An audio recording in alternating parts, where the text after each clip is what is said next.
Our clove essential oil comes from the island of Madagascar. Home to various plants and animals found nowhere else on Earth, the island's tropical, humid climate is the perfect environment for clove trees to flourish. Originally from Southeast Asia, clove trees have been growing in Madagascar for over 200 years. Each tree can take up to 3 years to mature, but they can live to be more than 100 years old. The earliest recorded usage of clove dates back to ancient China and India. Today, it is more commonly known as a household spice that can be added to desserts and savory food. Our clove essential oil captures the warm and spicy characteristics of this popular spice, and it can also be enjoyed outside of the kitchen with its unique and powerful properties. The essential oil comes from the buds of the clove tree.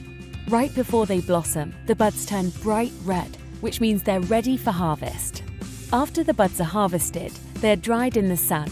The buds are then steam distilled to produce the essential oil. Why not experience the invigorating flavor and aromatic fragrance of clove essential oil by trying it in your next recipe?